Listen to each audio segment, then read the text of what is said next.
Assalamualaikum warahmatullahi wabarakatuh. Jadi untuk update terkini, semalam petang konvoi Global Sumut Flotilla telah pun masuk kawasan zon kuning, yang mana kawasan zon kuning ini jaraknya adalah lebih kurang 300 batu nautika daripada Gaza, dan lagi beberapa hari insya-Allah kita akan masuk ke dalam zon merah, iaitu lebih kurang 100 batu nautika daripada Gaza. Jadi apabila sampai di yellow zone ini, tahap kesiapsiagaan kami perlu dipertingkatkan.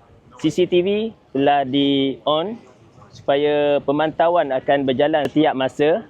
Cuaca dalam keadaan yang baik walaupun sedikit berombak. Shift jaga malam kami juga semakin diperketatkan, dan keadaan kesihatan kami juga alhamdulillah baik walaupun ada yang dilaporkan tidak sihat.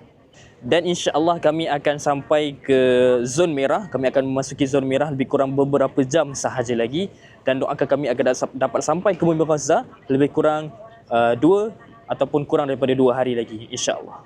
Doakan kami.